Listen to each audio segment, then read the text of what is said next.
by the millions.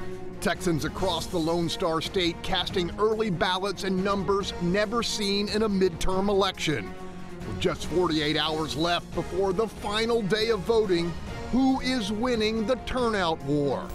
To the south, as an immigrant caravan creeps towards the border, the president deploys more U.S. troops and threatens to outlaw birthright citizenship.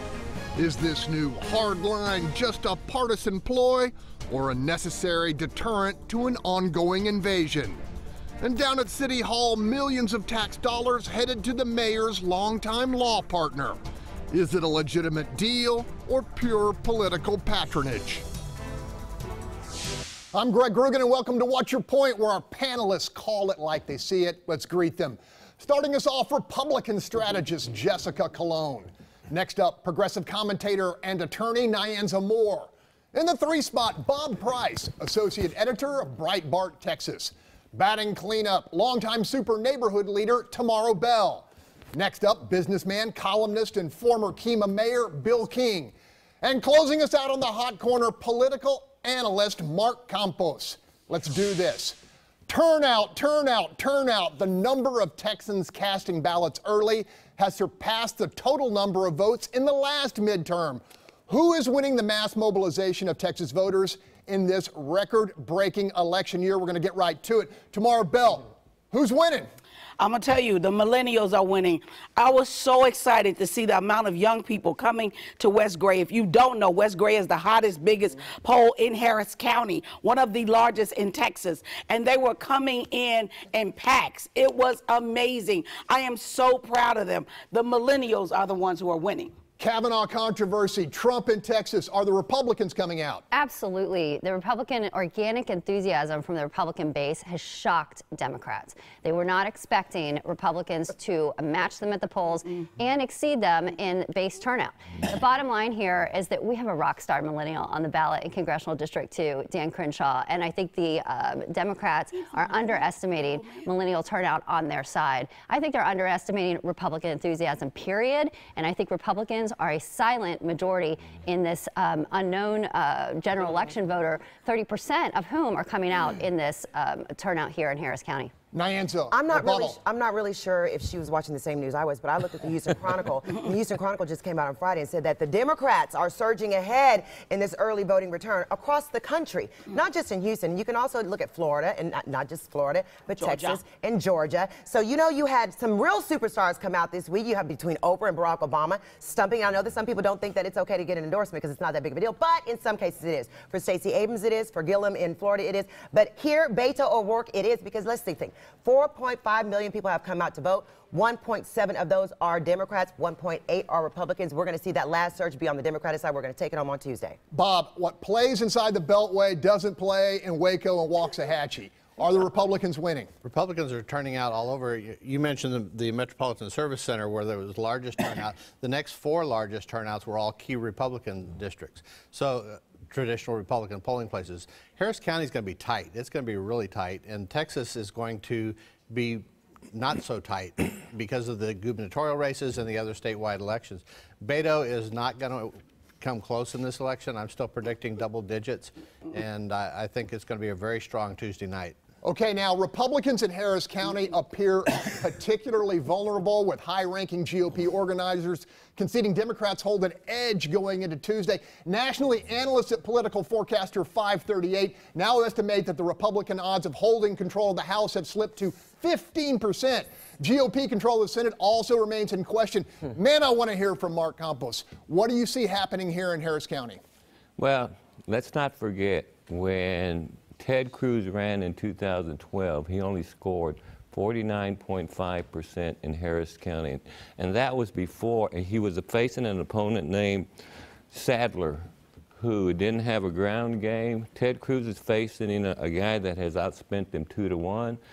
Beto O'Rourke has got one of the biggest ground games we've seen in Harris County in, probably in the last 2 or 3 decades. So,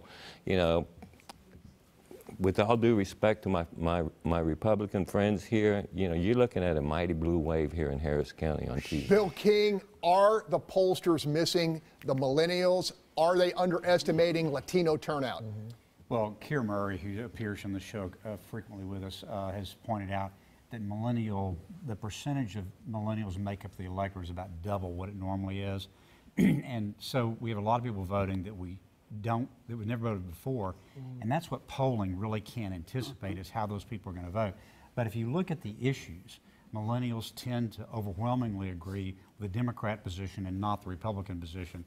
So my guess is, I don't know if it's a wave or not, but I think the Democrats can do pretty well in Harris County on Tuesday. Strategist Cologne, I want to ask you, I mean, what do you make of the numbers, this incredible midterm early vote turnout? Well, with all due respect to Keir, who's been on the program, as you said, he tosses out the mail-in ballot voters when he talks about that millennial vote in that article. What we have here is a bottom line is that Republicans have a lot more to come out for and vote for on this ballot. They are coming out and voting for their statewide elected officials that are all incumbents. Democrats don't have a lot to vote for once they get past the Senate race. There's not a lot of enthusiasm for them down the ballot.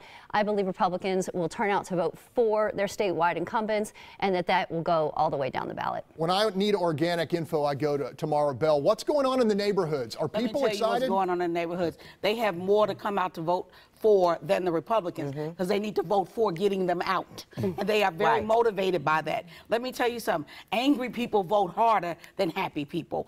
And a lot of Democrats and a lot of millennials are angry. They are impassioned. And I have to give Beto O'Rourke, as my colleague Mark said, he has done a better ground game than I have seen since Obama in 2008. He has done an amazing ground game. Jump in, Bob. Yeah, angry voters do turn out more, and Republican voters are very angry right now. They're angry about the way Kavanaugh was treated in the Senate confirmation. They're angry about this massive wave of people that are coming up from Central America to flaunt our immigration laws and take advantage of loopholes. They're angry about the possibility of tax being taken back from them.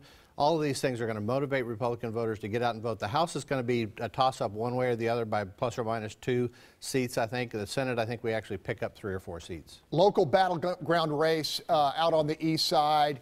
Jack Mormon versus Adrian Garcia. Mark, do you see that flip into Adrian this time?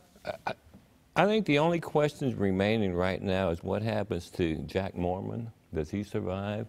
And does Ed Emmett survive? You know, Hector De Leon from the county clerk's office put out some numbers the other day that for a midterm election, Latinos are up 250%. Among that 250% are females. And they're coming out because they saw the babies being snatched away at the border. They're mad. They see the hatred that the president is spewing about the refugees that are coming in. Those people are going to be voting Democrat. Okay, I'm going to switch gears. The massive migrant caravan is still on the move through Mexico. In a clear bid to boost conservative turnout in Texas and across the country, President Trump is threatening an executive order keeping migrants from claiming asylum if they cross the border illegally. There's also the birthright issue. The commander-in-chief has ordered as many as 15,000 frontline troops to defend the border from what he calls an invasion. Is it an invasion? No, it's not. It's 3,000 miles away. And if those people decided to walk 300 miles per day, they would be here by the week of election next year. So at the end of the time, we need to be focused on what's the imminent threat. The imminent threat is sending 15,000 troops down to a border that doesn't need protecting. And right now, we're trying to skirt the issue that you do not have the right as the president by executive order to take away birthright citizenship. That is something that you can't do. This is not an authoritarian regime. And President Trump, go back to high school where they can teach you what the duties of the president are.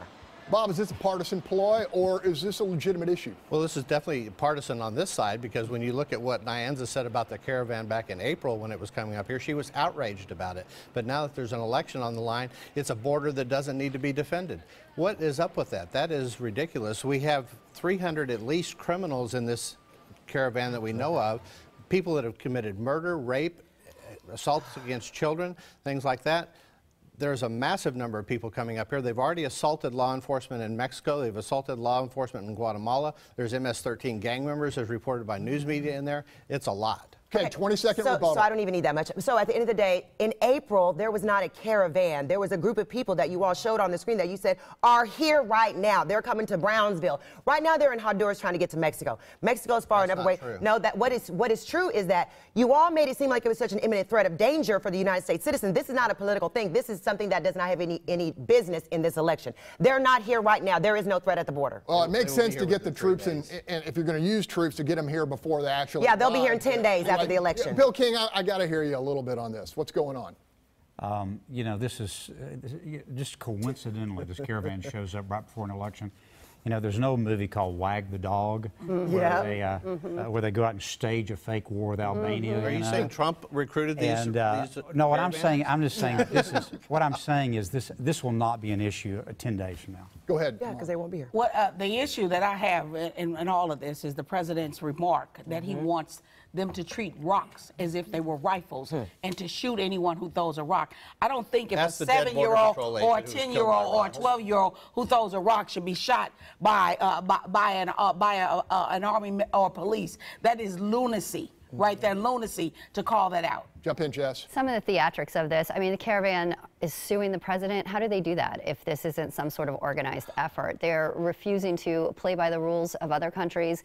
We have no reason to believe that they intend to play by the rules. You know who's really upset about this? Are legal immigrants, people who have gone through the process. And this is the ultimate crux of the legal and illegal immigration argument. Our legal immigrants are upset that folks don't want to play by the same rules and play by the same naturalization laws that they had to. Marc Campos.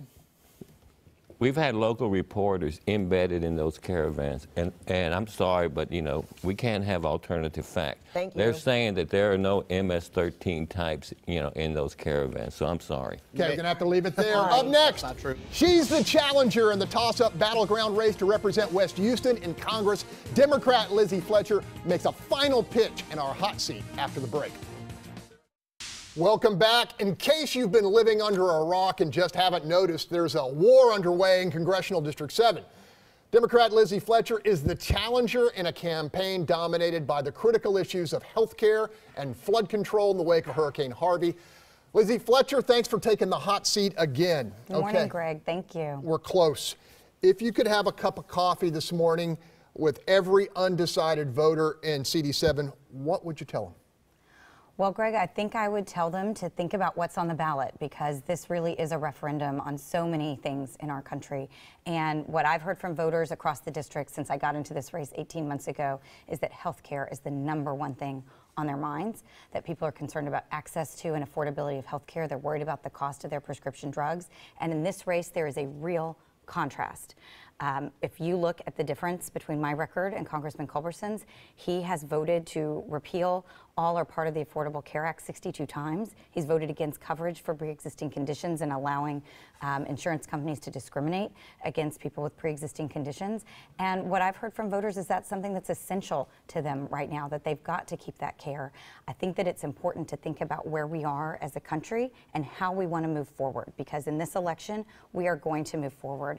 And I think we need leaders who are going to bring a positive vision and who are going to work together. And that's been the theme of my campaign, is that we need people in Washington to work the way that we do in Houston, which means working with people from across the aisle, working with people from different backgrounds, and working together to solve problems instead of letting them get in the way. Another bellwether issue in this campaign has been flood control, both past and future.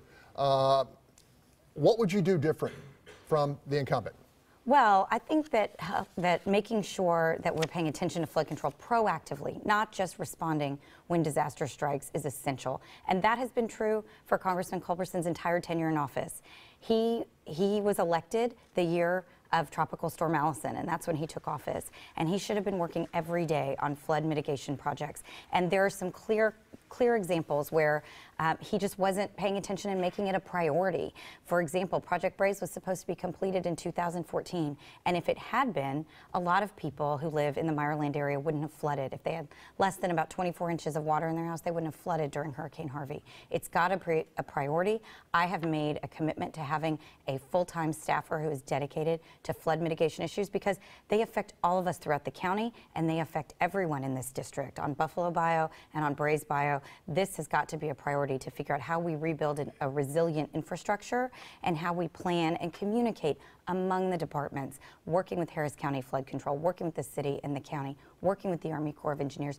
We need someone who's present in the community, who's committed to being here, and to working with everyone as a real partner. Hey, you've served our community, but you haven't served in public office. And there's a critical question here. Why should folks trust you? Because I'm one of us, because I am a Houstonian through and through. I'm born and raised in the city, and I've spent nearly all of my life here. And I'm committed to the people who live here and to making life better for all of us. And that's what I've done in my professional life. I've been representing Houstonians from across the spectrum, socioeconomic, political, otherwise. I have been their advocate for more than a decade in court and much longer in this community as an active member of the community. And that's what we need in Washington. We need people who are like us, people who understand us, who understand our values, and who are willing to do the work. Because what we see in Congress is that Congress isn't working. They're not working together, they're not working for us, and we have real and serious problems that we need to solve, and we need people who are serious about doing the job. I've been able to deliver results for my clients and for folks across Houston for as long as I've been here and working, and I'm ready to do it in Washington because that's what we need. Lizzie Fletcher, thanks for taking the hot seat. Thank you so much, Greg. Okay. Up next, Beto's team busted giving aid and comfort to immigrants here without permission. Will it matter in the final stretch to Tuesday's election? Stay with us. Welcome back. The Beto O'Rourke Senate campaign is under fire following the release of undercover video gathered by controversial Project Veritas. The hidden camera footage captures O'Rourke field personnel allegedly providing illegal immigrants with food, water, and transportation paid for with campaign funds. The O'Rourke campaign called the charges false and shameful. Bob Price, I suspect you have something to say. Well, it's a shame. First off, in regards to the controversial Project Veritas, a lot of people disagree with their methods and technology and the way they use it, but nobody has ever disproven one of their videos from being true. So you have to look at it from that perspective. I think the fact that they're allegedly using federal campaign funds to support a political operation like this is probably a cause for trouble and concern, and is going to hurt him. It's illustrative of his open borders philosophy, of his wanting to do away with ICE, and of him wanting to do away with border security. Okay, Nyanza, non-issue? It's a non-issue, but like I said a couple of weeks ago, I guess more than 3 weeks ago with Bob, like, you know, when we talk about Cruz and we talk about Beto O'Rourke, we have to make sure we're saying the truth. He does not want open borders. He said it very clearly when he was here. He said it very many times on video. He said it at his town hall meetings. Let's stop with the lie and not go with the open borders. He says a lot of things depending on That's a lie, and President Trump is a liar. He's a liar in chief. Beto O'Rourke never said open borders, so stop trying to scare people into voting for Republicans. Okay, what do you say, Jess? Well, if he literally did not say open borders, he has said he wants to decriminalize illegal immigration. He has said he wants to abolish ICE. He wants to certainly take away authority that ICE currently has. He never said he and wanted to move abolish to ICE. that. Maybe he didn't literally say that, but what his statements are is that he wants to undermine that organization's authority to do what we need them to do at border security. This video shows the first steps of the policies that the Beto machine and Beto himself wants to put forward. They are beginning to fund the caravan. They haven't gone through this legally, and this video is 100% accurate. Marc Campos, is this just propaganda? Nobody cares.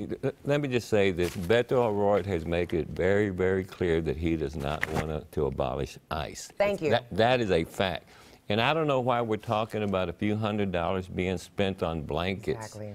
When we don't talk about the millions and millions of dollars spent by the Trump campaign on Trump properties.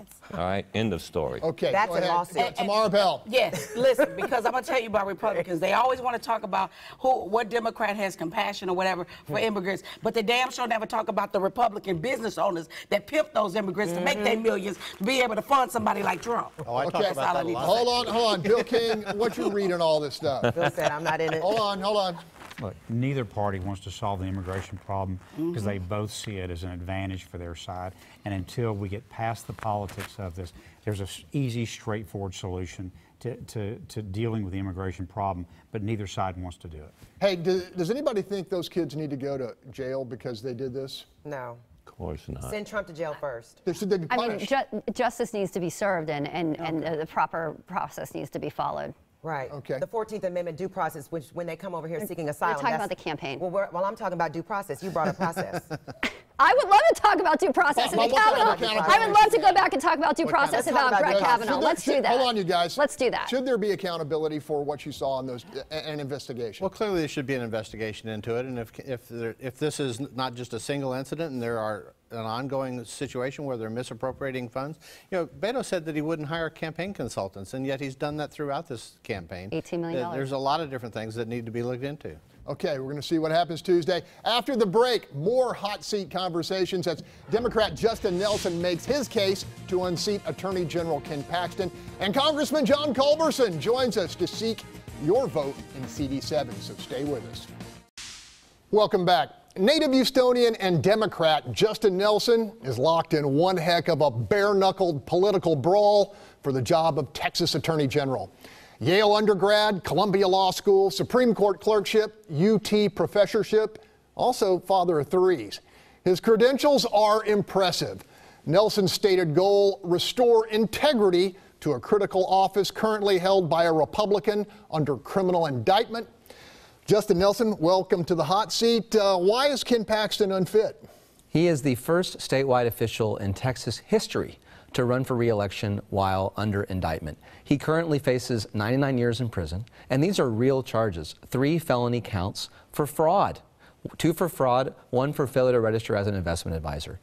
Brought in Collin County outside of Dallas, one of the most heavily Republican counties in the state of Texas, for defrauding his friends, his clients, even his fellow Republican lawmakers, for taking an undisclosed 30% commission and putting them into a penny stock that went bankrupt. It's like the Wolf of Wall Street, except it's the Wolf of Texas, and he is the Texas Attorney General.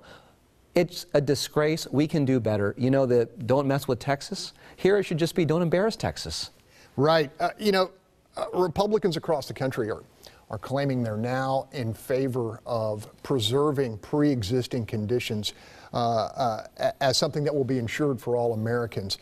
But Ken Paxton is not among them. He's taking a different journey. Can you talk about that? Yeah, he has fought. This is not even a partisan issue. There are people, regardless of how you feel about the underlying Affordable Care Act, everybody has said that you should be protecting pre-existing conditions, except for Ken Paxton. He has filed suit to end protections for pre-existing conditions across the country. 130 million people would be affected. I have a different conception of this office. I don't believe that the Texas Attorney General should be filing political suits. And that's what Mr. Paxton is doing, really wasting and misusing Texas taxpayer money. There was a hearing just a couple months ago in Fort Worth, Texas. I showed up to say that the Texas Attorney General shouldn't be doing this. Ken Paxton didn't even have the guts to show up. I believe that the law comes first. That's what I learned from Justice Sandra Day O'Connor when I clerked on the Supreme Court, that it's about pragmatism and common sense. And this race is really about integrity versus indictment and common sense versus corruption. You should not know whether your Texas Attorney General is a Republican or a Democrat. And I know there's a healthy debate right here in Houston and in other cities across the state and throughout the country about what's going on in these congressional races. Here, it is about who is most qualified to be holding the office of Texas Attorney General. This is a job interview. I'm going around across the state of Texas talking about my vision for the office. And this is not about right versus left. This race is about right versus wrong. Let's talk about those initiatives. What would you do to do a better job to improve Texas? What initiatives do you have? We have a whole host of initiatives on our website, nelsonfortexas.com. Let me just talk about a few of them that I'm really proud of.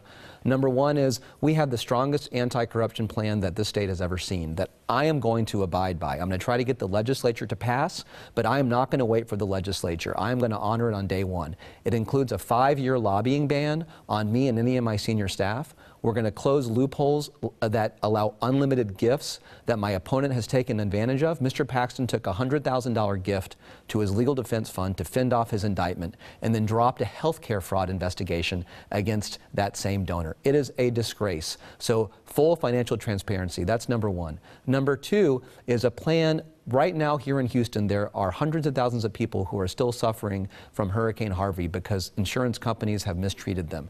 So we need to have a natural disaster recovery plan that includes going after insurance companies who are not treating people right, investigating instances of price gouging and consumer fraud, and having a best-in-class plan about having Texas as the model for how to respond to natural disasters. We also have a plan on opioids, on child support.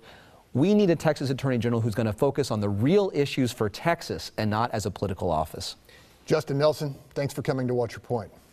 All right, stay with us. There's a lot more What's Your Point when we return. Welcome back. Congressman John Culberson has represented the good people of West Houston for nearly 18 years and very much wants to continue. He is currently locked in a pitched battle with Democrat Lizzie Fletcher in a race that's drawing a load of national attention. Congressman, welcome back to the hot seat. Good to be with you. Hey, look, if you could have a cup of coffee this morning with every undecided voter in CD7, what would you tell them? I'd point out to them that I'm the right person in the right place, the right time, because I'm the only appropriator from Southeast Texas, and that I've proven people can trust me to use my good judgment in a bipartisan way and deliver for the people of Houston. I put together the largest hurricane recovery package in the history of the country because my colleagues trust me, did it in a bipartisan way with members of the Florida and Texas delegation, and brought home enough money to Houston to finish every federally authorized flood control project in Harris County at full federal expense. And I've been doing that since 2003 when I first got on the Appropriations Committee. That committee is vitally important and it's bipartisan in the way we work together. I very quietly made sure that the Texas Medical Center was hardened after Tropical Storm Allison flooded the basement of the medical center. There was 38 feet of water in the lobby of Memorial Hermann. But because I put submarine doors in the basements, because I secured Harris Gully and made sure that the medical center was secured against future floods, when Harvey hit, Memorial Hermann Hospital only got wet carpets. And that's been a direct result of my work on appropriations since 2003. So first of all, I've proven that people can trust me to keep my word, to deliver for the city in a bipartisan way. And secondly, that I'm an economic fiscal conservative. I voted for, proud to support the largest tax cut in American history, delivering on protecting the oil and gas industry in Houston. So the result is we see record economic growth nationally and in Houston and in Texas. Because of my work, I understand that low taxes and a light regulatory touch work. Congressman, your seniority, should it be a factor in this race? I mean, you are an appropriator. It looks as if there may be a switch in power in terms of Congress. We'll wait and see till Tuesday. Right. But does your seniority matter in the ability to bring money and revenue to our region? Absolutely. For the third largest metropolitan area in the United States, I am the only appropriator from Southeast Texas. Heaven forbid the House switch, but even if it did, if I'm there, I will be a senior member on the Appropriations Committee, in fact, number 4 in seniority, and will still be able to deliver for the people of Houston, not only when it comes to flood control and infrastructure, but in working with my colleagues in a bipartisan way in support of NASA, the National Science Foundation, the work that I've done to support the City of Houston, the NASA, the Johnson Space Center, will continue. But that seat on appropriations, once it's gone, it's gone. It's a very difficult committee to get on. And under the Republicans, we can only serve 6 years as a chairman. The Democrats can serve as long as they want. So once the seat's gone, it's gone. Houston would no longer be represented on that important committee. And under the Democrats, the chairman has to die or be defeated. So there's no chance at anyone ever becoming a chairman. I serve as a chairman of a subcommittee, and that's very, very important. Congressman, you are a known quantity in CD7. Your opponent, less so. You know, you've served in public office. She has served, but not in public office. Should that be a factor? Well, yes, I have a record of consistent, as a consistent free market fiscal conservative. People know that they can trust my integrity. In fact, I think it's very disappointing my opponent has so little to offer that all they can do is attempt to malign my integrity, which no one of any substance has attempted to do in my many years of public service. That's disappointing that my opponent has nothing positive to offer. They're just attacking me with over $9 million of spending because the Democrats are so desperate to gain power. Nancy Pelosi is so desperate to become Speaker that they're investing heavily in this race. But people know they can trust John Culberson to keep my word. They know that they can count on me to continue to support low taxes, a light regulatory touch, to keep the economy strong, and to protect Houston's flood control infrastructure and the Johnson Space Center. We're going to leave it there. Thanks for taking the hot seat, Congressman. Thank you. Okay, still ahead, a multi-million-dollar city deal for the mayor's former law partner. If it's legit, why is Sylvester Turner attacking the reporter who broke the news? Stay with us. We're going to talk about it. Welcome back. A stormy week at City Hall after the troubling revelation that Mayor Sylvester Turner's longtime law partner Barry Barnes would soon be the recipient of $6.7 million legal work connected to a post-Harvey housing project proposed by Houston's Housing and Community Development Department. When KTRK reporter Ted Oberg attempted to question the mayor over the propriety of the huge payout, this was Turner's response. Because certainly someone could question whether or not you're operating as a reporter or whether or not you're operating as a biased person representing as a reporter. Yeah. Because you can't be a political operative, Ted, and be a reporter.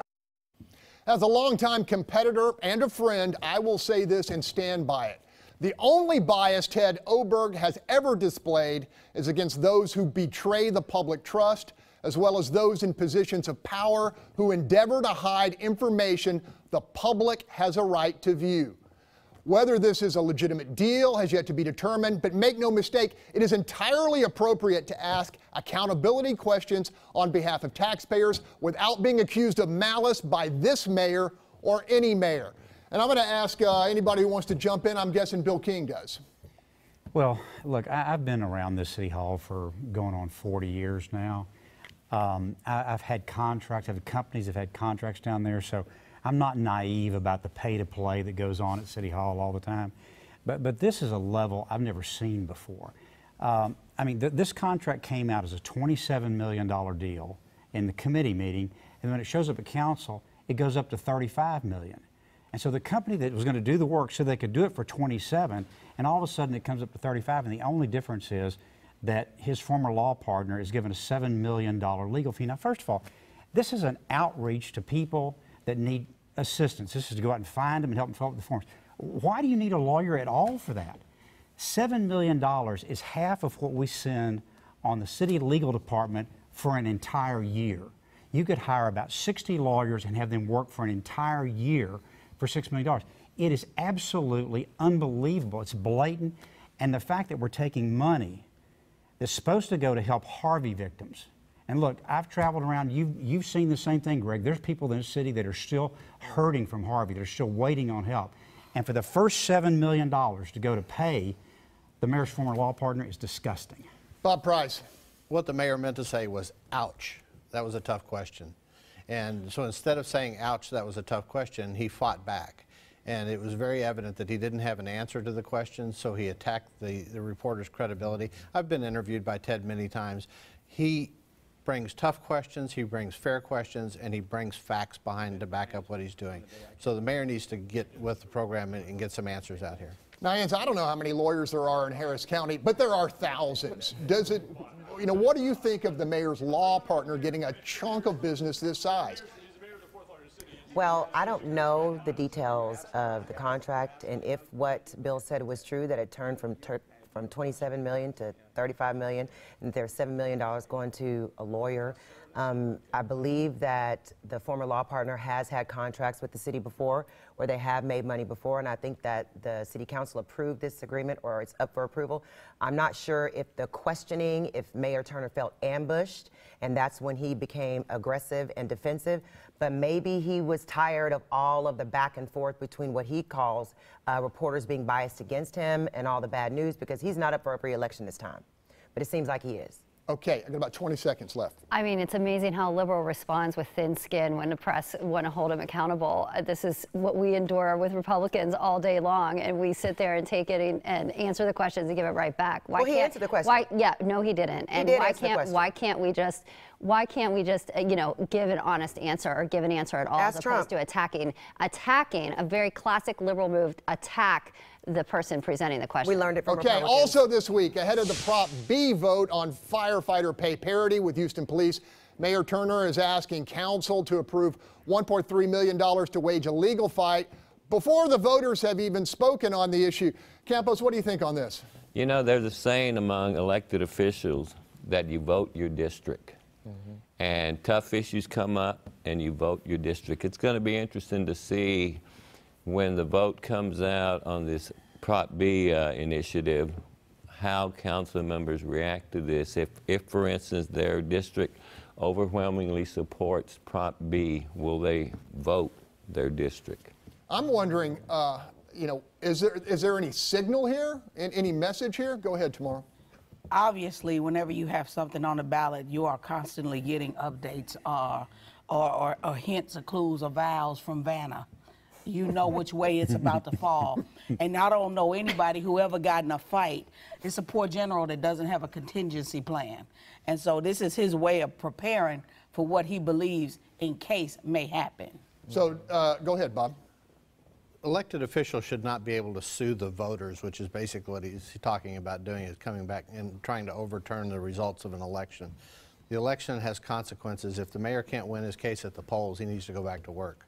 Now, the mayor makes a valid point that when we have these pay issues as ballot initiatives, does that set a bad precedent? Bill, you want to talk about that? Well, that's always been my problem with Proposition B. I don't like this fact that this stuff is written into the city charter. But if people vote for it, they vote for it. And if you recall, I predicted exactly this about 3 months ago. I said, if this passes, he's not going to give them the raise, the lawsuit's going to be filed, and they'll be back at the negotiating table. This was always about who was going to have the leverage when they get back to the negotiating table. That's really what Prop B is all about. Mark? Well, this system is all out of whack. When you have legislators from the Panhandle, East Texas, the Rio Grande Valley, West Texas, deciding pensions for municipal, City of Houston municipal, firefighters, and police. The system's all out of whack.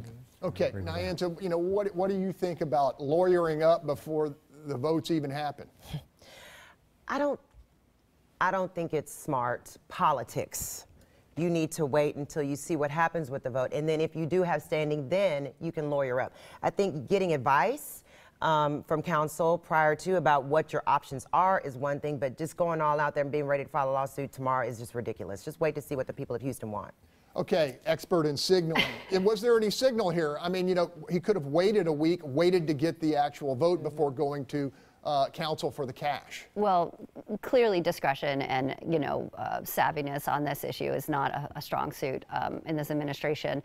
But it is the biggest open secret that there is going to be a legal fight no matter what the vote is. Everyone's talking about the margin by which the firefighters need to win by to strengthen their legal case. So I'm not entirely surprised that the move has been taken. But once again, just a terrible PR move by the mayor at this moment in time. Okay, we're going to switch to top it all off. Well-known trial attorney Tony Buzbee, he of the huge bank account, appeared on Fox 26's Isaiah Factor Uncensored and announced that he was running for mayor, citing what he called the failed leadership of the current administration. Tomaro Bell, what do you think about Tony Buzbee, candidate Tony Buzbee, and do you think he's just playing around? I've never met candidate Tony Buzbee. I only know of attorney Tony Buzbee, and you know, he's a bit of a character. You know, I don't know if he'll last until the 2019 election and stay in the race, or if this is just something that he's, you know, saying for the attention. I have no idea, but we'll find out. Marc Campos. You know, he'll spend the entire 2019 campaign explaining why he had Donald Trump at his house. Okay, Bill King, you were in the last mayor's race. Yeah. And there's a lot of people think you're going to be in the next one. So what do you think of Buzbee's announcement? I've known Tony for, I don't know, maybe 30 years. He used to be down in Galveston County when I was the mayor down there. And look, anybody who can self-fund is a credible candidate because you can buy name ID. So I think you ought to take his candidacy seriously. I'll tell you one thing that he said in the interview that I really like is trying to end this pay-for-play that goes on at City Hall. We've been doing a study, and about 70 or 80% of the campaign contributions for city elections come from people that are doing business with the city. There's a lot of places in the country where that's not allowed. I really think we ought to think about passing an ordinance that prohibits that in the city of Houston. Jessica, Buzbee a good candidate? Well, full disclosure, of course, I worked on Bill's mayoral campaign in 2015, so I am holding all commentary until Bill decides to see what he's going to do for this race next year. But I will say that it is amazing how much we are starting to talk about city elections, even though this one isn't done on Tuesday. So there's going to be great interest in the city elections next year. Ex-Marine who owns a tank. Bob Price. Normally when you get elected mayor of Houston, you're there until, in the past, until you wanted to leave, or now we have 3-term limits, so they normally sit that out. In this case, the mayor has been so controversial in his first term that he's going to draw some very heavy, strong candidates to run against him, and I think it's going to be a fascinating election in 2019. Go ahead, Nye. I like that we have people that can self-fund. You know, if it's a grassroots campaign, Tony Buzbee doesn't need to do grassroots because he has all the grass that he owns. So he can put whatever dollar he wants to. It's better than Kathleen Wall because he doesn't have to have a wall up in his face. Leave Kathleen alone. We don't even know what she looks Leave like. her alone. But we like Buzbee because there's a buzz around him. First of all, he's an Aggie. First of all, he served this country. And second of all, I mean, it's good to have someone that doesn't mind saying, what is right and what is wrong is wrong. He doesn't always go on the liberal side. He doesn't always go on the conservative side. Money doesn't buy grassroots. Gotta leave it there. Still ahead. Predictions from our panel ahead of Tuesday's big election. So stay with us. You're going to hear from these guys. Predictions. Welcome back. We are now less than 60 hours from the close of voting Tuesday. Panelists, time for predictions with an emphasis on surprise outcomes. Jessica Colon. Republicans, keep the county. Vote straight Republican Tuesday. Keep it going, Republicans. Let's go. Let's keep the state of the state where it is and the county where it is. Not a prediction, but okay. I said we're going to win. My prediction is that, I don't know if everybody can see my shirt or not. We want to get out the vote, but I predict that Jermaine Tanner is going to win the 311th District Court. That is Harris County. That's family court. Mostly Republicans win on the down ballot. We want to make sure that Democrats get out there and vote on the down ballot for Democrats. Bob Price. Harris County plus or minus 1%. The House of Representatives plus or minus 2 seats either direction. The Senate picks up 3 or 4 seats. Cruz by 10 points. Tomaro Bell. The millennials are the milk and the coffee. We are so proud of you all. They will be the ones nobody expected that will bring the Democrats home. Okay, take your time. I predict there'll be a lot of surprises because there's so many voters that haven't voted before, and that's what pollsters have a hard time with. But let me just say this. I do hope that everybody, regardless of the outcome on Tuesday, celebrates the fact that we get to vote in this country and settle this at the ballot box and not at the end of the gun barrel. Marc Campos. I think it's going to be a good night for Democrats in Harris County and Texas and throughout the county. And let me just say this. On election night, if you go online on the county's website, for the first time you'll be able to see which precincts have reported and how they're voting. So if it doesn't crash, it ought to be real interesting. Great show, everybody. That's all the time we have. Thanks to our team. And remember, keep it right here. Fox News Sunday with Chris Wallace is coming up at the top of the hour. And join us Election Tuesday. We're live on the web starting at 6 p.m. And then we're extending our newscast all the way until midnight, until your vote is heard. And be sure and join us next week for the post-election edition of What's Your Point. My team's going to be there Tuesday night, so join us.